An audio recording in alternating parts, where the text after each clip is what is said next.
Hello friends, आज हम start कर रहे हैं cell the unit of life. ठीक है, तो सबसे पहले हमें सेल के बारे में कुछ पता होना चाहिए कि सेल है क्या। ठीक है, इसमें क्या क्या होता है और थोड़ी बहुत और बातें हमें इसके बारे में देखनी। सबसे पहले आपको पता होना चाहिए क्या सेल क्या है। ठीक है, तो सेल नाम से तो समझ ही आ रहा है कि यूनिट ऑफ लाइफ है। ठीक है, यूनिट ऑफ लाइफ है। इसके अलावा सेल क्या है? सेल एक कंपार्टमेंट है। क्या है? सेल एक कंपार्टमेंट है। इस कंपार्टमेंट का क्या मतलब है? कंपार्टमेंट का मतलब है कि जो सेल है ये क्या है? सेल है। सेल के अंदर क्या है? ऑर्गेनेलीज होती हैं। सेल के अंदर ऑर्गेनेलीज होती हैं। अब ये ऑर्गेनेलीज जो है वो भी मेम्ब्रेन बाउंड है।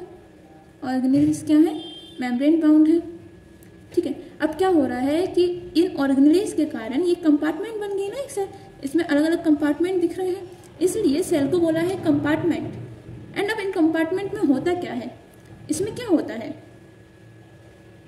क्या क्या होता है इसमें? इसमें एंजाइमेटिक रिएक्शंस होती हैं। क्या होती हैं? एंजाइमेटिक रिएक्शंस होती हैं। और ये एंजाइमेटिक रिएक्शन कौन कराता है? ऑफ कोर्स एंजाइम्स कराते हैं। और ये होती क्यों है? वाई? ये क्यों होती हैं? वाई? क्योंकि हमारी बॉडी को बहुत सारी रिक्वायरमेंट्स होती हैं, जैसे कि ब्रीथिंग, कह सकते हैं रेस्पिरेशन, डाइजेशन, हार्ट बीट की पल्पेशन के लिए वेरियस एक्टिविटीज़ जो होती हैं, हमारी बॉडी जो वर्क करता है उसके लिए एनर्जी चाहिए होती है। उस एनर्जी के लिए बहुत सारी एंजाइमेटिक रिएक्शंस होती हैं।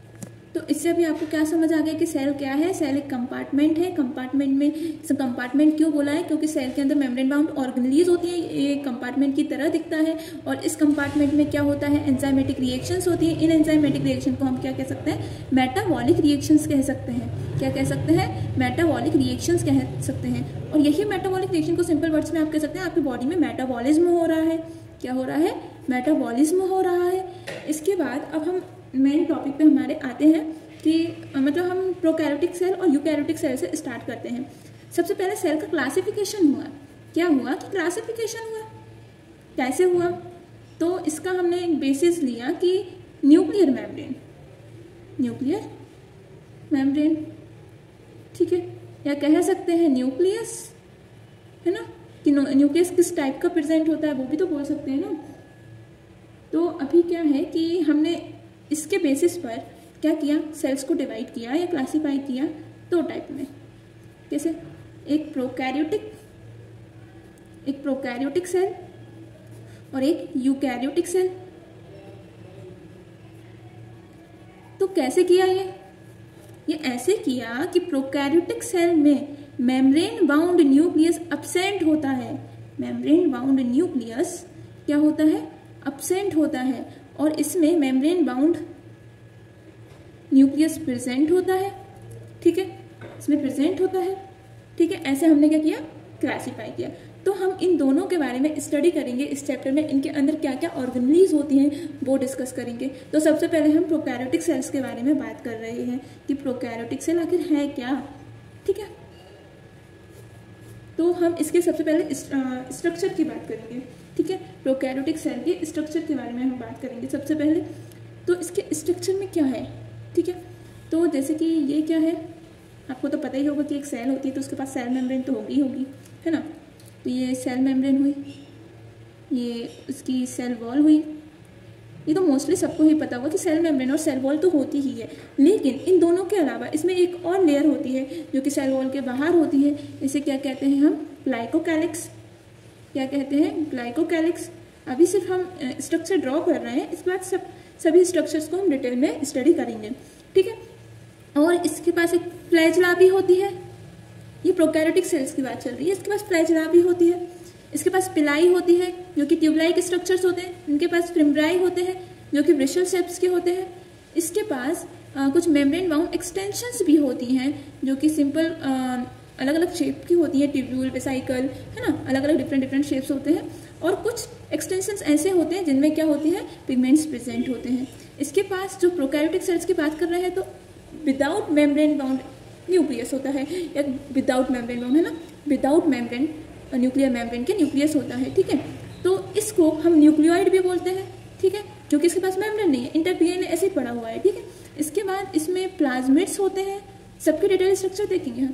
प्लाज्मिड्स होते हैं, राइबोसोम्स होते हैं, इंक्लूजन बॉडीज होती हैं, ठीक है, और बहुत सारे स्ट्रक्चर्स होते हैं। अभी हमने इसका स्ट्रक्चर देख लिया। ये क्या है हमारे पास? ग्लाइकोकैलिक्स, ग्लाइकोकैलिक्स, ठीक है। ये क्या है हमारे पास? सेल वॉल, क्या है? Cell wall. इसके अंदर क्या है? Cell membrane. ये क्या हो गई हमारे पास? तीनों लेयर। ये क्या है हमारे पास? फ्लैचला है, क्या है? फ्लैचला है। ये क्या है हमारे पास? फिम्ब्रियाई है, क्या है? फिम्ब्रियाई है। ये क्या है हमारे पास? ये हमारे पास है पिलाई, ठीक है। और ये जो मेम्ब्रेन वाउंड एक्सटेंशंस हैं, दो टाइप की होती हैं। एक को कहते हैं मीजोजोम, जो कि respiration, secretion, cell division, reproduction, एक्सवाइजर, बहुत सारे काम होते हैं इसके, जो कि सेल में होता है तो परफॉर्म करता है। ये क्या है? मीजोजोम्स। ये प्रोकैरियोटिक सेल्स में प्रेजेंट होते हैं। और जो मेम्ब्रेन वाउंड एक्सटेंशंस में पिगमेंट प्रेजेंट होते हैं, उन्हें क्या कहते हैं? क्रोमैटोफोर कहते हैं। क्या कहते हैं? क्रोमैटोफोर कहते हैं। ये जो क्रोमैटोफोर है सिर्फ साइनोबैक्टीरिया में प्रेजेंट होते हैं, सिर्फ साइनोबैक्टीरिया में प्रेजेंट होते हैं, ठीक है। और ये हम बोल देते हैं कि राइबोसोम है हमारे पास, ठीक है, राइबोसोम है हमारे पास। इंक्लूजन बॉडीज है हमारे पास, इंक्लूजन बॉडीज है हमारे पास। हमारे पास न्यूक्लियोइड है, क्या है? हमारे पास न्यूक्लियोइड है। तो ये ओवरऑल स्ट्रक्चर है। और अब हम इन स्ट्रक्चर्स के बारे में डिटेल पढ़ेंगे, ठीक है। एक एक करके हम सभी स्ट्रक्चर्स को डिस्कस करेंगे, ठीक है। तो चलो हम स्टार्ट करते हैं। तो सबसे पहले हम इसके एक्सटर्नल मतलब आउटर टू इनर चलते हैं। तो सबसे पहले हम इसका क्या करेंगे? आउटर एनवलप की बात कर लेते हैं, है ना। तो हम किस पॉइंट के बारे में बात कर रहे हैं? आउटर एनवलप, आउटर एनवलप, ठीक है। तो आउटर एनवलप जो होता है 3 लेयर से मिलकर बनता है। आउटर एनवलप में कौन सी 3 लेयर इंक्लूडेड है? हमारे पास ग्लाइकोकैलिक्स है, हमारे पास सेल वॉल है, हमारे पास सेल मेम्ब्रेन है, ठीक है, सेल मेम्ब्रेन है। तो सबसे पहले हम किसकी? ग्लाइकोकैलिक्स की बात कर लेते हैं। इसकी ग्लाइकोकैलिक्स की बात कर लेते हैं। तो ग्लाइकोकैलिक्स जो है सबसे पहले आउटर लेयर है, ये सबसे बाहरी वाली लेयर है, आउटर लेयर है। इसके अलावा अब हम ये देख लेते हैं ग्लाइकोकैलिक्स बनी किसकी होती है। ये ग्लाइकोकैलिक्स जो है कार्बोहाइड्रेट की बनी हुई होती है। किसकी होती है? कार्बोहाइड्रेट की बनी हुई होती है, ठीक है। और कौन सा कार्बोहाइड्रेट? तो इसके कार्बोहाइड्रेट का हमारे पास नाम होता है म्यूकोपॉलीसैकेराइड। क्या? म्यूकोपॉलीसैकेराइड, ठीक है। ये इसकी बनी हुई होती है। अभी जो ग्लाइकोकैलिक्स है ये भी 2 टाइप का होता है, मतलब कि अलग अलग बैक्टीरिया में या अलग अलग प्रोकैरियोटिक सेल में ये अलग अलग प्रकार का मिलता है। और वो अलग अलग प्रकार के कौन से हो सकते हैं? वो 2 प्रकार के होते हैं। एक स्लाइम लेयर नाम से भी कहते हैं इसे, स्लाइम लेयर। दूसरा कैप्सूल, तो ये स्लाइम लेयर क्यों बोला है? स्लाइम लेयर मतलब चिपचिपी होगी। क्या होगी? चिपचिपी होगी, ठीक है। और ये थिक एंड टफ मतलब कठोर, ठीक है। थिक टफ या कठोर मतलब बोल सकते हैं हम इसे कठोर टाइप, ठीक है। और इसका काम क्या होता है? स्लाइम लेयर मतलब है तो मतलब चिपचिपी ना, ये डेसिकेशन से प्रिवेंट करता है। कैसे? Desiccation, prevent desiccation. डेसिकेशन क्या है अभी मैम? डेसिकेशन जो है मतलब पानी की कमी। स्लाइम लेयर, अगर कोई बैक्टीरियल सेल है, प्रोकैरियोटिक सेल है और उसकी स्लाइम लेयर है, तो वो स्लाइम लेयर क्या कर रही है? उस सेल को डेसिकेशन से प्रिवेंट कर रही है। मतलब कि अगर उसके आसपास पानी नहीं भी है तो वो स्लाइमी है, ठीक है, उससे बॉडी चिपचिपी रहती है, उसमें मतलब हल्का मॉइस्चर उसकी बॉडी पे होता है, तो ये डेसिकेशन से प्रिवेंट करती है। कैप्सूल थिक एंड टफ होता है, ठीक है। ये हमने ग्लाइकोकैलिक्स की बात कर ली, ठीक है। और ये भी हमने बात कर ली कि आउटर लेयर जो होती है, आउटर एनवलप जो होता है, ग्लाइकोकैलिक्स, सेल वॉल और सेल मेम्ब्रेन इसमें होती है। अब हम इसमें किसकी? सेल वॉल की बात कर लेते हैं, ठीक है। अभी हम किसकी? प्रोकैरियोटिक सेल में सेल वॉल, आउटर एनवलप में सेल वॉल की बात कर रहे हैं। किसकी बात कर रहे हैं? सेल वॉल की बात कर रहे हैं। सबसे पहले ये सेल वॉल होती कहाँ है? कहाँ होती है ये? चलो आप सब बताओ। ये सेल वॉल जो होती है प्लाज्मा मेम्ब्रेन के आउटसाइड होती है। कहाँ होती है? प्लाज्मा मेम्ब्रेन के आउटसाइड होती है। और इसका काम क्या होता है मैम? काम क्या होता है? तो इसका रोल क्या है, काम क्या है? तो इसका काम है कि सबसे पहली बात ये रिजिड होती है ना, सॉरी, ये जो है इसका काम क्या है, रोल क्या है, तो इसका काम ये है कि सेल को बर्स्टिंग से बचाती है, सेल बर्स्टिंग से बचाती है, प्रिवेंट फ्रॉम बर्स्टिंग सेल, ठीक है, प्रिवेंट करती है सेल को बर्स्ट होने से। और ये सेल को एक रिजिड स्ट्रक्चर प्रोवाइड करती है, सेल को कठोर बना देती है, उसे बचाती है हर चीज़ से, प्रोटेक्ट करती है बर्स्टिंग से, कोलैप्सिंग से बचाती है ना। अब सेल वॉल जो होती है अलग अलग सेल्स में अलग अलग केमिकल्स की बनी हुई होती है। फिलहाल तो हम यहाँ प्रोकैरियोटिक सेल्स की बात कर रहे हैं। प्रोकैरियोटिक सेल्स में हम बात कर सकते हैं बैक्टीरियाज की। तो बैक्टीरिया में जो सेल वॉल होती है, बैक्टीरिया की जो सेल वॉल होती है वो किसकी बनी हुई होती है मैम? पेप्टाइडोग्लाइकन की बनी हुई होती है। किसकी? पेप्टाइडोग्लाइकन की बनी हुई होती है, ठीक है। तो ये कुछ पॉइंट हो गए सेल वॉल के बारे में। अब यहाँ पे कुछ एक्स्ट्रा पॉइंट मतलब मैं बता देती हूँ, यहाँ आप नोट कर लेना। तो प्लांट सेल जो होती है, प्लांट सेल होती है हमारे पास, फंजाई में होती है सेल वॉल, है ना। और बैक्टीरिया का मैंने बता ही दिया। इनमें क्या सेल वॉल प्रेजेंट होती है? प्लांट सेल में जो सेल वॉल होगी वो किसकी बनी होगी मैम? तो वो बनी होगी सेल्यूलोज की। किसकी? सेल्यूलोज की। फंजाई में किसकी बनी होगी मैम? तो बनी होगी काइटिन की। और बैक्टीरिया में किसकी बनी होगी? जो अभी मैंने बताया, पेप्टाइडोग्लाइकन की, पेप्टाइडोग्लाइकन की, ठीक है। तो ये हमारी सेल वॉल हो गई है। तो अब ये जो आउटर एनवलप है, जो आउटर एनवलप है, इसके बेसिस पर, आउटर एनवलप के बेसिस पर हमने बैक्टीरिया को क्लासिफाई किया। क्या किया? बैक्टीरिया को क्लासिफाई किया। कैसे मैम? तो ये जो आउटर एनवलप है इसके साथ एक क्रिस्टियन ग्राम नाम के कोई साइंटिस्ट थे, उनने एक एक्सपेरिमेंट किया इसके साथ। मैम वो क्या था कि उनने कुछ केमिकल्स लिए, स्टेनिंग मतलब कि जो कलर एब्जॉर्ब कर लेते हैं ना, जैसे कि ये देखो हम बताते हैं। आउटर एनवलप में हमारे पास 3 चीज़ें आती हैं, मतलब 3 मेम्ब्रेन आती हैं, ठीक है। ये 3 मेम्ब्रेन आ गई है हमारे पास। तो जिसका आउटर एनवलप थिक होगा, क्या होगा? थिक होगा। मान लो इसका आउटर एनवलप क्या है? थिक है मैम। तो जो आउटर एनवलप है ये क्या है? थिक है। तो कलर जो होगा, स्टेनिंग जिस कलर से हम कर रहे हैं वो ज़्यादा स्टेन कर लेगा, ज़्यादा सोख लेगा कलर। तो इसे बोल दिया उनने पॉजिटिव, ग्राम पॉजिटिव, ग्राम स्टेन। मतलब इस प्रोसेस को क्या कहते हैं? ग्राम स्टेनिंग कहते हैं। तो इसको, इस बैक्टीरिया को कह दिया ग्राम पॉजिटिव बैक्टीरिया कह दिया, ठीक है। और ये जो है इसका थिन एनवलप है, थिन आउटर एनवलप है। क्या है? थिन आउटर एनवलप है, ठीक है। तो इसके जो एनवलप ने कलर जो है स्टेन नहीं किया, अच्छे से सोखा नहीं, इसलिए इसे ग्राम नेगेटिव बैक्टीरिया कह दिया। इस टाइप के बैक्टीरिया को हम ग्राम नेगेटिव बैक्टीरिया कहते हैं, ठीक है। तो अब ग्राम पॉजिटिव, ग्राम नेगेटिव हमारे पास सिर्फ इतनी ही डिटेल दी है एनसीईआरटी में, कोई खास नहीं, तो हम इसके बारे में ज़्यादा बात नहीं करेंगे। तो अब हम हमारे थर्ड स्ट्रक्चर पे आ जाते हैं, सेल मेम्ब्रेन के बारे में, कि मैम सेल मेम्ब्रेन क्या है। ये जो सेल मेम्ब्रेन है ये एक लिविंग स्ट्रक्चर होता है। क्या होता है? लिविंग स्ट्रक्चर होता है। और सेल वॉल जो थी हमारे पास वो डेड स्ट्रक्चर है। क्या है?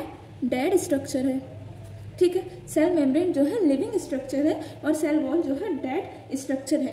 तो सेल मेम्ब्रेन बनी किसकी होती है मैम?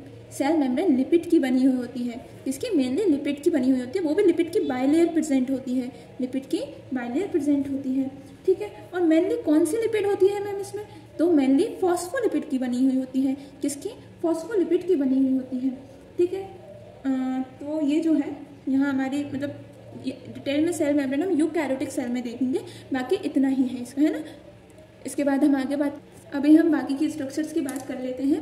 तो एक काम करते हैं, जैसे कि हमने इधर देखा था कि ये जो है कि यहाँ पे ये तीनों लेयर्स की आउटर एनवलप की हमारी बात हो गई है। अभी हम एक काम करते हैं कि जो सरफेस पे स्ट्रक्चर्स दिख रहे हैं, फ्लैजिला, पिलाई और क्या कहते हैं फिम्ब्रियाई, इनकी बात करते हैं। इनका क्या रोल है और मतलब कैसे क्या है। तो ये जो पिलाई है, फिम्ब्रियाई है, पिलाई है, फिम्ब्रियाई है और फ्लैजिला है, इन तीनों को साथ में हम क्या बोलते हैं बेटा? सरफेस स्ट्रक्चर बोलते हैं। क्या बोलते हैं? सरफेस स्ट्रक्चर बोलते हैं, ठीक है। तो इन सरफेस स्ट्रक्चर के बारे में हमें स्टडी करना है। तो एक काम करते हैं, सबसे पहले हम किसकी? फ्लैजिला की बात कर लेते हैं कि मैम फ्लैजिला क्या है। तो फ्लैचला जो है किसी भी सेल को मूवमेंट में हेल्प करती है। क्या करती है मैम? मूवमेंट में हेल्प करती है। जिसके पास फ्लैचला प्रेजेंट होगी वो मूवेबल सेल होगी, और जिसके पास एब्सेंट होगी वो इमूवेबल सेल होगी। ठीक है, वो ठीक मूव नहीं कर पाएगी। जिसके पास फ्लैचला होती है वो मूव करती है, जिसके पास नहीं होती वो मूव नहीं करती है। ये हम प्रोकैरियोटिक सेल्स की बात कर रहे हैं। ठीक है, और मेनली प्रोकैरियोटिक सेल में हमारे पास बैक्टीरिया ही आते हैं, तो हर जगह हम बैक्टीरिया सब यूज़ कर रहे हैं। ठीक है, तो फ्लैचला जो होती है, जैसे कि ये है हमारे पास फ्लैचला, ये देखिए हमने जो यहाँ पे स्ट्रक्चर बनाया था, ये इस स्ट्रक्चर में इसे बोलते हैं बेसल बॉडी, और ये यहाँ थोड़ा सा हुक जैसे स्ट्रक्चर होता है, और ये होता है उसका लंबा वाला स्ट्रक्चर फिलामेंट। तो हम इसका स्ट्रक्चर बना रहे हैं, तो ये फ्लैचला है हमारे पास, ये उसकी हमने बेसल बॉडी बना दी। क्या बना दी मैम?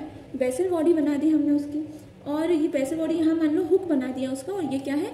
फिलामेंट है। तो फ्लैचेला जो होती है उसका सबसे लॉन्गेस्ट पार्ट कौन सा होता है मैम? वो फिलामेंट होता है। कौन सा पार्ट होता है? फिलामेंट होता है। फ्लैचेला जो होती है उसमें 3 पार्ट होते हैं मैम, एक बेसल बॉडी होती है मैम, एक हुक होता है, और मैम एक क्या होता है? फिलामेंट होता है। फिलामेंट जो होता है वो सबसे लंबा पार्ट होता है। Longest part of the flagella is filament. Longest part of flagella is filament. ठीक है, इसकी हमारी बात हो गई। अब ये फ्लैचेला में बना किसका होता है? तो ये जो है प्रोकैरियोटिक सेल में अलग मटेरियल का बनता है और यूकैरियोटिक सेल में अलग का बनता है ना। तो ये हम बात करते हैं प्रोकैरियोटिक सेल में मैम किसका बनता है, और यूकैरियोटिक सेल में मैम किसका बनता है? प्रोकैरियोटिक सेल में ये फ्लैचलीन प्रोटीन का बनता है। किसका मैम? फ्लैचलीन प्रोटीन का बनता है। और यूकैरियोटिक सेल में मैम ये किसका बनता है? हम आगे बात करेंगे इसकी। ठीक है, अभी इसका ही देखो, क्योंकि हम प्रोकैरियोटिक स्ट्रक्चर की बात कर रहे हैं, तो ये सिर्फ फ्लैचलीन प्रोटीन का ये बनता है। ठीक है, और अगर आपको फिर भी अभी जानना हो तो ये यूकैरियोटिक सेल में ट्यूबुलिन प्रोटीन का बनता है। किसका बनता है? ट्यूबुलिन प्रोटीन का बनता है। ये नोट कर लेना आप। इसके बाद हमारा ये फ्लैचेला क्या हो गया? खत्म हो गया। अभी हमारे पास इसके 2 स्ट्रक्चर्स और हैं, तो वो भी हम अभी देख लें। तो अभी हम क्या करते हैं कि पिलाई और फिम्ब्रियाई के बारे में भी देख लेते हैं। तो सेकंड स्ट्रक्चर हम पिलाई की बात कर लेते हैं। एक काम करते हैं, हम दोनों को क्या करते हैं? कंपेयर में पढ़ते हैं, तो ज़्यादा अच्छे से अंडरस्टैंडिंग हो पाएगी पिलाई और फिम्ब्रियाई। ठीक है, तो मैम ये पिलाई क्या है और मैम ये फिम्ब्रियाई क्या है? तो ये मान लो क्या है, आपके पास सेल है। ठीक है, और ये क्या है? सेल है। तो जो ट्यूब लाइक स्ट्रक्चर्स जो होते हैं सेल में वो क्या होते हैं? पिलाई होते हैं। और जो ब्रशल लाइक, ब्रश जैसे छोटे छोटे जो स्ट्रक्चर्स होते हैं वो क्या होते हैं मैम? फिम्ब्रियाई होते हैं। ठीक है, ये क्या होते हैं मैम? ट्यूबुलर शेप के होते हैं। पिलाई क्या होती है? ट्यूबुलर शेप की होती है, और फिम्ब्रियाई क्या होती है? ब्रिशल शेप की होती है। ठीक है, और ये कम नंबर में होती है, लेस इन नंबर। देखो ये लिमिटेड होगी, लेकिन यहाँ ब्रश लाइक स्ट्रक्चर ज़्यादा होंगे। ठीक है, तो लेस इन नंबर होती हैं। ये क्या होती हैं? लेस इन नंबर होती हैं। और फिम्ब्रियाई जो होता है वो लार्ज इन नंबर होती है। फिम्ब्रियाई क्या होता है? लार्ज इन नंबर होता है। इसके बाद हम इनके रोल देख लेते हैं, इनका काम क्या है मैम, ये होते क्यों हैं। तो सबसे पहले जो पिलाई होता है वो रिप्रोडक्शन में हेल्प करता है। क्यों? रिप्रोडक्शन इसका काम है। ठीक है, आपने कॉन्जुगेशन, ट्रांसडक्शन और ट्रांसफॉर्मेशन पढ़ा होगा, उसमें से एक जो है पिलाई की हेल्प से होता है। ठीक है, और पिलाई में बनती किससे है? ये बेटा पिलीन प्रोटीन से बनती है। पिलाई किससे बनती है? पिलीन प्रोटीन से बनती है। अच्छा बताओ फ्लैचेला किस प्रोटीन से बनती है? फ्लैचलीन प्रोटीन से बनती है मैम। पिलाई किससे बनती है? पिलीन प्रोटीन से ये बनती है। ठीक है, अब मैम आपने इसका तो बता दिया, लेकिन फिम्ब्रियाई का क्या रोल है? तो फिम्ब्रियाई अटैचमेंट में हेल्प करती है। जैसे कि कोई भी पैथोजन है आपकी बॉडी में एंटर कर गया है, लेकिन अब एंटर कर गया है तो वो अब बॉडी में अटैच कैसे होगा? तो वो फिम्ब्रियाई की हेल्प से अटैच होता है। ठीक है, ये अटैचमेंट में हेल्प करती है। इसमें अटैचमेंट में हेल्प करती है। फिम्ब्रियाई क्या करती है? एनसीईआरटी में लिखा है अटैचमेंट ऑन रॉक और होस्ट। ठीक है, ये उसमें हेल्प करती है। तो चलो हम नेक्स्ट आगे के स्ट्रक्चर्स के बारे में बात करते हैं। तो अभी हम बात करते हैं, जैसे कि अभी हमने देखा पूरा स्ट्रक्चर, अभी इसमें हमारा क्या हो गया? आउटर एनवलप हो गया, हमारे पास पिलाई हो गई, फिम्ब्रियाई हो गई, हमारे पास फ्लैचेला हो गई। अब क्या रह गया? मेसोसोम रह गया, और ये क्रोमैटोफोर, बहुत सारे स्ट्रक्चर रह गए अभी। तो हम इसकी बात कर लेते हैं, मेसोसोम की। तो बेटा हम किसकी बात कर रहे हैं? मेसोसोम। तो मैम ये मेसोसोम क्या है? मेसोसोम बेटा कुछ भी नहीं है। जैसे कि ये क्या है? सेल है, सेल वॉल बना दी मैंने उसकी। इसके अंदर क्या होती है? Cell membrane. तो सेल मेम्ब्रेन की डिफरेंट एक्सटेंशंस होती हैं बेटा। ठीक है, डिफरेंट एक्सटेंशंस होती हैं बेटा। ठीक है, सेल मेम्ब्रेन के अंदर प्रोकैरियोटिक सेल में डिफरेंट एक्सटेंशंस होती हैं। इन्हें हम बेटा क्या कहते हैं? मेसोसोम कहते हैं। क्या कहते हैं? मेसोसोम कहते हैं। कुछ नहीं, मेसोसोम सेल मेम्ब्रेन की एक्सटेंशंस होती हैं। क्या होती हैं? सेल मेम्ब्रेन की एक्सटेंशंस होती हैं। ठीक है, तो अभी आगे इसका मैम काम क्या होता है, इसके देखो डिफरेंट शेप होते हैं। ठीक है, डिफरेंट शेप होते हैं। कौन कौन से होते हैं? बेसाइकल शेप किसे कहते हैं? इसे कहते हैं ट्यूबुलर शेप होता है। कौन सा होता है? ट्यूबुलर शेप होता है, ट्यूब लाइक होगा वो। लैमेलर शेप होगा, लैमेलर शेप इसे कहते हैं, लैमेलर शेप इसे कहते हैं, ये लैमेलर शेप होगा। ये 3 शेप इसके हो सकते हैं। ठीक है, ये क्यों होती है मैम? ये सेल मेम्ब्रेन में क्या सरफेस एरिया इंक्रीज करने के लिए होती हैं। सेल मेम्ब्रेन में सरफेस एरिया क्या कर देती हैं? ये इंक्रीज करती हैं। ठीक है, सेल मेम्ब्रेन में क्या कर देती है? सरफेस एरिया इंक्रीज कर देती हैं। अब इनके ना रोल्स बहुत सारे हैं, तो इनको याद करना थोड़ा टफ होता है, लेकिन फिर भी ठीक है। तो इनके रोल क्या है? रेस्पिरेशन में ये हेल्प करती हैं। इसमें बेटा रेस्पिरेशन में ये हेल्प करती हैं। ये बेटा रेस्पिरेशन में हेल्प करती हैं। एंजाइम कंटेंट को बढ़ाती हैं। क्या करती हैं? एंजाइम कंटेंट को बढ़ाती हैं। क्या करती हैं? एंजाइम कंटेंट को बढ़ाती हैं। और बेटा ये सिक्रीशन में भी हेल्प करती हैं, सिक्रीशन में भी हेल्प करती हैं। सेल डिवीजन में भी हेल्प करती हैं, सेल डिवीजन में भी बेटा ये हेल्प करती है। और बहुत सारे रोल हैं, आप देख सकते हैं। ठीक है, अभी हम नेक्स्ट स्ट्रक्चर की बात करेंगे। तो बेटा अब हम क्रोमेटोफोर की बात कर लेते हैं। किसकी? क्रोमेटोफोर की बात कर लेते हैं। इसकी क्रोमेटोफोर की हम क्या कर रहे हैं? बात कर रहे हैं। तो मैम ये क्रोमेटोफोर क्या होता है? तो बेटा ये कुछ भी नहीं होता है, ये भी एक मेम्ब्रेन की एक्सटेंशंस होती हैं। ये हमारी सेल वॉल हो गई, क्या हो गई? सेल वॉल हो गई। मेम्ब्रेन की एक्सटेंशंस होती हैं बस मैम। बट मैम आपने कहा कि मेसोसोम भी सेल मेम्ब्रेन की एक्सटेंशंस होती हैं। हाँ बेटा, वो भी सेल मेम्ब्रेन की एक्सटेंशंस होती हैं, लेकिन ये क्रोमेटोफोर जो है, इसकी जो मेम्ब्रेन की एक्सटेंशंस होती हैं उसमें पिगमेंट्स प्रेजेंट होते हैं। क्या बेटा? इसमें पिगमेंट्स प्रेजेंट होते हैं, इसलिए हमने इन्हें क्रोमेटोफोर नाम दे दिया है। देखो क्रोमा का क्या मतलब है? क्रोमा कहीं ना कहीं रिलेट होता है किससे? कलर शब्द से। किससे? कलर शब्द से। और फोर मतलब क्या होता है? वियरिंग, कुछ लगा हुआ, कुछ पहना हुआ, तो कलर लगा हुआ, पिगमेंट लगा हुआ। ठीक है, कलर को हम किससे रिलेट करते हैं? पिगमेंट से रिलेट करते हैं। ठीक है, तो आई होप कि आपको समझ आ गया होगा मेसोसोम और क्रोमेटोफोर में क्या डिफरेंस है ना। ये भी क्या है? हमारे पास मेम्ब्रेन की एक्सटेंशंस होती हैं। ये कुछ ही बैक्टीरिया में प्रेजेंट होते हैं, कुछ ही बैक्टीरिया में, है ना। मैंने स्पेशलाइज नहीं किया किसी चीज़ को, कुछ ही बैक्टीरिया में प्रेजेंट होती है ये। ठीक है, जैसे कि किसमें हम एग्जांपल दे सकते हैं? साइनोबैक्टीरिया। बेटा याद रखना, क्वेश्चन पूछा जाता है बहुत जगह। साइनोबैक्टीरिया में क्या होता है? ये क्रोमेटोफोर प्रेजेंट होता है। ठीक है, अब मैम आपने ये तो बता दिया क्रोमेटोफोर जो है मेम्ब्रेन की एक्सटेंशन है, इसमें पिगमेंट लगे हुए होते हैं, लेकिन मैम ये होता क्यों है? ये बेटा फोटोसिंथेसिस, बैक्टीरिया जो होती है, बैक्टीरिया में फोटोसिंथेसिस करवाता है भाई। बैक्टीरिया में फोटोसिंथेसिस का काम करवाते हैं ये। ठीक है, फोटोसिंथेसिस का काम करवाते हैं। चलो भाई, क्रोमेटोफोर भी हो गया। अब हम नेक्स्ट स्ट्रक्चर की बात कर ले। तो एक काम करते हैं, अब हम ना न्यूक्लियोइड की बात कर लेते हैं। इसके अंदर क्या मतलब कि न्यूक्लियोइड क्या है हमारे पास? इसका जेनेटिक मटेरियल है। ठीक है, इसका जेनेटिक मटेरियल है। तो जैसे कि हमारे पास क्या है? सेल है। क्या है बेटा? ये हमारे पास सेल है, सेल वॉल हो गई, सेल मेम्ब्रेन हो गई, इसके अंदर इसके पास इसका न्यूक्लियोइड हो गया, ये है ना, इसका न्यूक्लियोइड हो गया। ये सेल वॉल हो गई, ये सेल मेम्ब्रेन हो गई, और बेटा ये क्या हो गई? न्यूक्लियोइड हो गया, है ना। और ये सेल का क्या हो गया? साइटोप्लाज्म हो गया। साइटोप्लाज्म की एक बात याद रखना बेटा, जितनी भी एंजाइमेटिक रिएक्शन जो होती है ना, वो साइटोप्लाज्म में ही होती है। किस में होती है बेटा? साइटोप्लाज्म में होती है। इसे main arena of cellular activities भी कहा जाता है। क्या कहा जाता है? Main arena of cellular activities, cellular activities. ठीक है, जितनी भी सेल में एक्टिविटीज़ होती है उसका मेन एरिना, मेन एरिया यही होता है हमारे पास। ठीक है, तो अब बेटा देखने की जो बैक्टीरिया प्रोकैरियोटिक सेल जो होती है और यूकैरियोटिक सेल, तो प्रोकैरियोटिक सेल की अभी हम बात कर रहे हैं। तो इसमें डबल स्ट्रैंडेड सर्कुलर डीएनए होता है, और हम इसे कह सकते हैं क्या? कि न्यूक्लियोइड होता है। ठीक है, तो बैक्टीरिया सेल के पास एक ही single double stranded circular DNA present होता है। क्या? सिंगल होता है। ठीक है, डबल स्ट्रैंडेड होता है, और ये सर्कुलर डीएनए होता है। ओके बेटा, अंडरस्टैंड? ठीक है, और इसे हम क्या कहते हैं बेटा? न्यूक्लियोइड कहते हैं। और ये जो न्यूक्लियोइड होता है ना बेटा, नेकेड होता है। ये सिंपली आई से आप नहीं देख सकते, इसे हमें इलेक्ट्रॉन माइक्रोस्कोप से देखना पड़ेगा। किससे? इलेक्ट्रॉन माइक्रोस्कोप से देखना पड़ेगा। ठीक है, सभी जरूरी जो बैक्टीरिया के लिए जीन्स चाहिए उसके अंदर, है ना, तो वो सभी जीन्स इसी के अंदर होते हैं। अब बेटा बहुत से बच्चों को यहाँ पे कंफ्यूजन होती है, मैम ये प्लाज्मिड क्या होता है? प्लाज्मिड भी तो एक डीएनए का स्ट्रैंड ही होता है मैम, वो भी तो सर्कुलर होता है मैम। ठीक है, वो क्या होता है? तो प्लाज्मिड जो होता है एक्स्ट्रा क्रोमोसोमल डीएनए होता है। क्या होता है plasmid? What is plasmid? Plasmid जो होता है एक्स्ट्रा क्रोमोसोमल डीएनए होता है। क्या होता है, एक्स्ट्रा क्रोमोसोमल डीएनए होता है, एक्स्ट्रा क्रोमोसोमल डीएनए होता है। अदर देन न्यूक्लियोइड बोल सकते हैं, मतलब कि ये क्रोमोसोमल डीएनए है, न्यूक्लियोइड है, लेकिन ये क्या है, क्रोमोसोमल डीएनए है, और ये क्या है हमारे पास प्लाज्मिड एक्स्ट्रा क्रोमोसोमल डीएनए है। अदर देन द न्यूक्लियोइड है, न्यूक्लियोइड के अलावा ये प्रेजेंट रहता है। इसकी एक स्पेशल प्रॉपर्टी है बेटा कि सेल्फ रेप्लिकेटिंग होता है। क्या होता है, सेल्फ रेप्लिकेटिंग होता है। ये खुद की बहुत सारी कॉपियाँ बना सकता है, खुद की क्या कर सकता है, बहुत सारी कॉपियाँ बना सकता है। कॉपियाँ का मतलब समझ रहे हैं ना, कि जैसे कि ये एक है, ये खुद को डिवाइड करके दो बना लेगा अपने आप, इसे किसी चीज़ की जरूरत नहीं है, ये खुद से कर सकता है। ठीक है, तो ये हमारा प्लाज्मिड भी हो गया।